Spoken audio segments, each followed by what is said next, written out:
Okay friends, it's time to get started on replacing our upper ball joint. One of the first things we have to do is safely raise and support our vehicle so the front wheels are off the ground. After that, we're going to remove all of our lug nuts and then remove the wheel.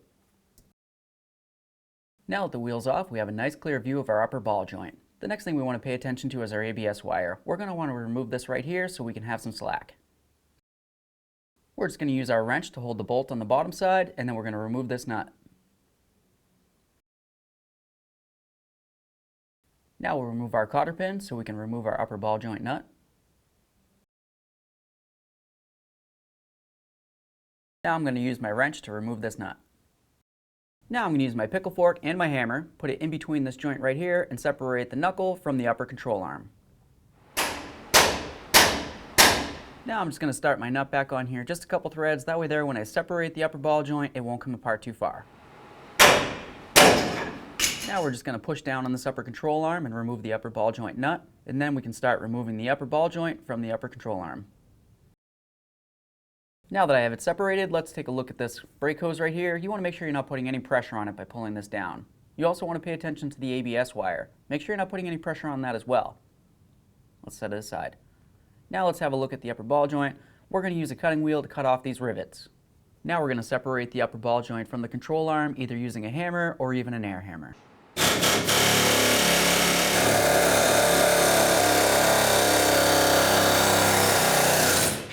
There it is, friends.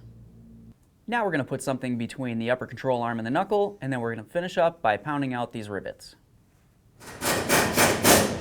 There we go. Now that we got all of them out of there, let's grab our new ball joint. Now it's going to be time to put in our upper ball joint. Let's go ahead and bring it down and over the top of the control arm just like this. Let's take our bolts. We're going to put 3 of them in from the top down, and then we're going to wait on this last one here. Let's go ahead and grab our nuts. We'll start all 3 of these. Now that we have those 3 in, let's go ahead and put this one in from the bottom up, and we're just going to start that on as well. Now I'm just going to take my pry bar, line up the ball joint with the knuckle, we'll bring it down and through, and then start on our nut.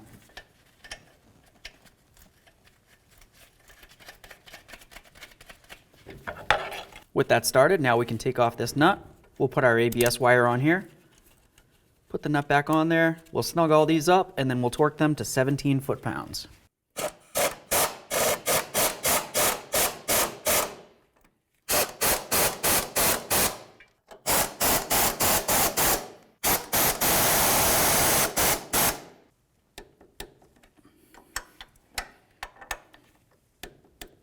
Now it's going to be time to torque our upper ball joint nut.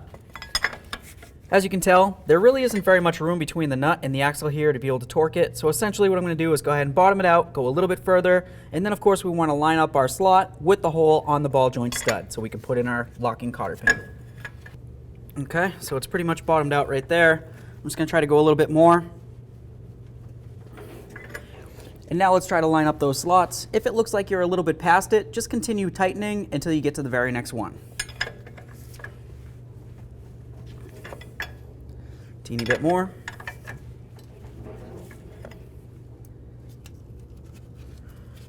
Slide that locking cotter pin through and then pin it over so there's no way the nut can loosen up on its own.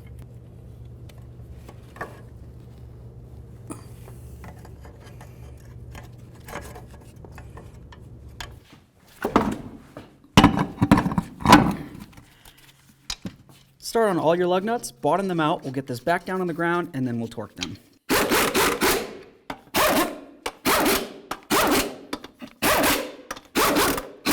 Now let's torque our lug nuts to 140 foot-pounds.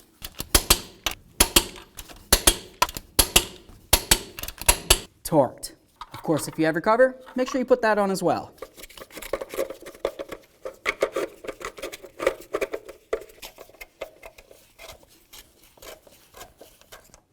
Okay friends, all you have left to do now is go ahead and take your truck down to the local alignment shop.